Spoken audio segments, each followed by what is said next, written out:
to Sprite Guard Plays Probability Zero. This is a game that I found by the developer of Starseed Pilgrim, which is a really interesting, really mysterious platformer puzzle. It's unlike any game that I've ever played in a really interesting, neat way, and I recommend you check it out. I might do a video on it later, but right now I want to show you this game by the same developer that is an arcade-style platformer where you're always descending, and you have these throwing stars that you can throw straight down, and it's pretty unforgiving, as you saw right there, so I'll try and give it another shot. So we can punch when we're on the ground, and then we can throw stars straight down when we're in the air. And we get one score for every monster that we kill, and then we get experience for picking up the collectibles that the monsters drop. And that lets us pick perks in this kind of tech tree, and the tech tree itself is interesting. And I'll try and get far enough to kind of show you a little bit about what's interesting about the tech tree. So we have, I think we can take up to 6 hits before we die, but falling off the bottom of the screen is instant death, as you saw earlier. You can take fall damage. I just got something that let me throw stars horizontally, and one that I believe I just got one that helps me not take as much fall damage, but I'm kind of getting into this now, and I'm not entirely sure. So these things, these ones with the stars on them, can be broken with stars, and they will actually give you more stars, which is very nice. Very useful.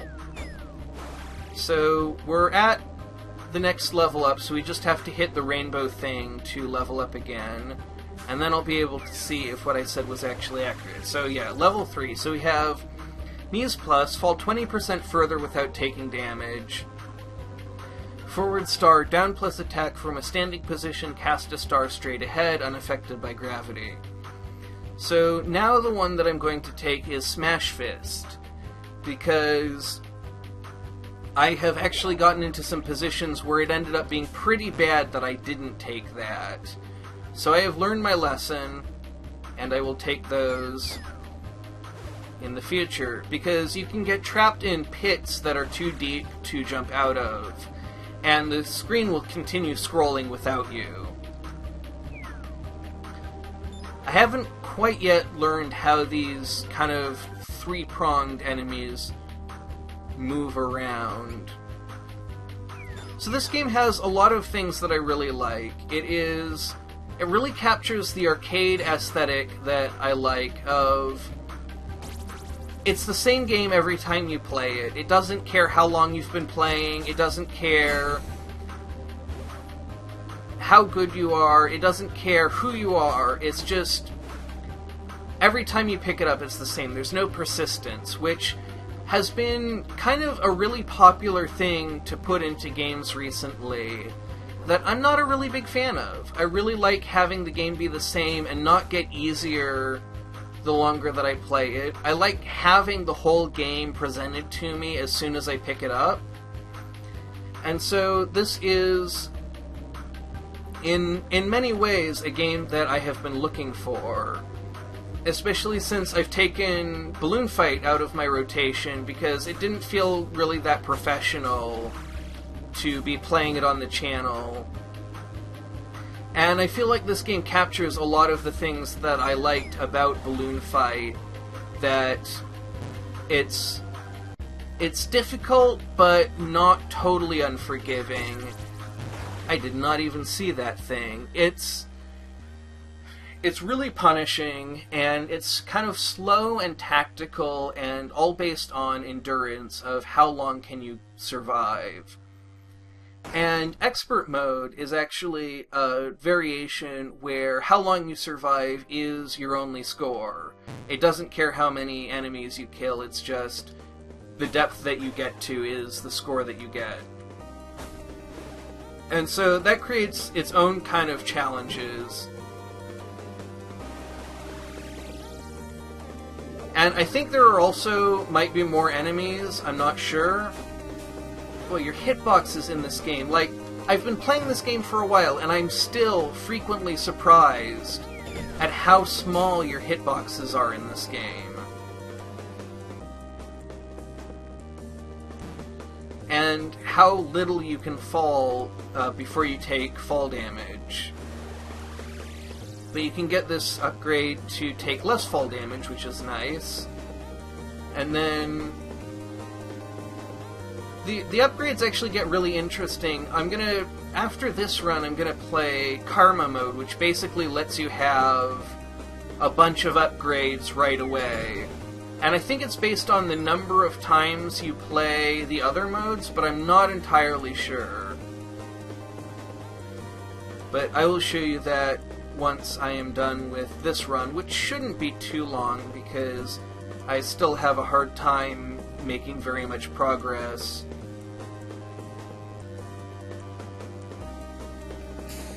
Now let's see, can I... Nope, that was not what I wanted to do. Alright, so it looks like I'm on my last hit, and I'm just going to fall off the bottom of the screen. So let's try out Karma mode, which is... Let's see... Karma 7.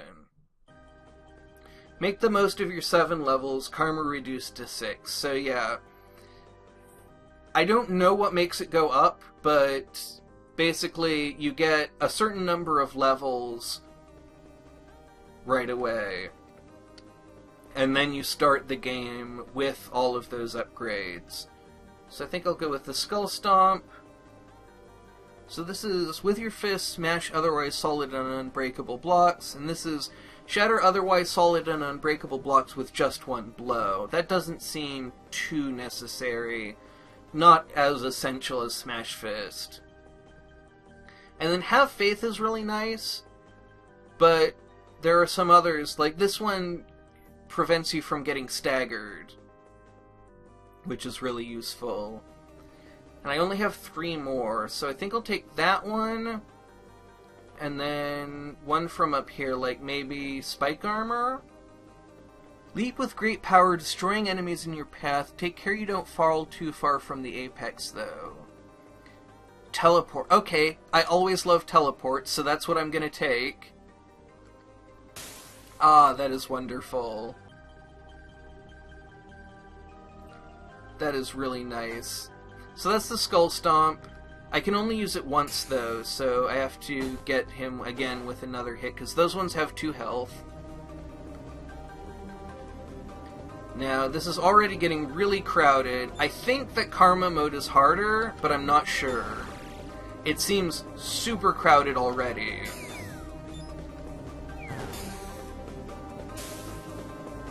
I think you get some invulnerability frames after the teleport, but I'm not sure.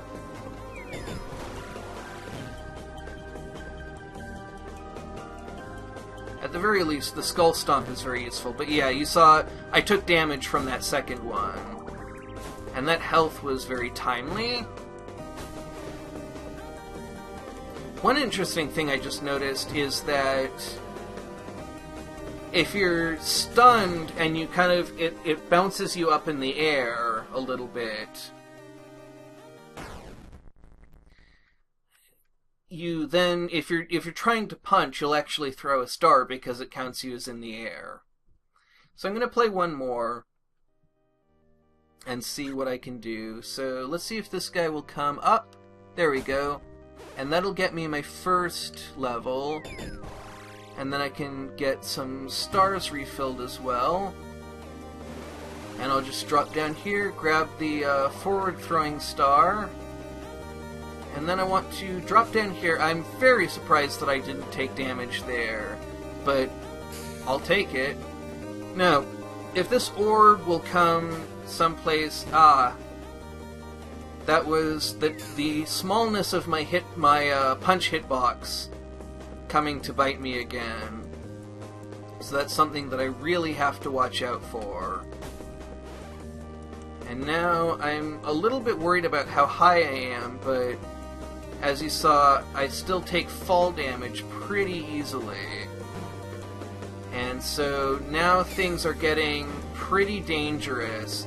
I really need to level up, but no, didn't work. So I've noticed that I've been saying with a lot of games that I want to come back to them, and then not coming back to them on the channel for various reasons.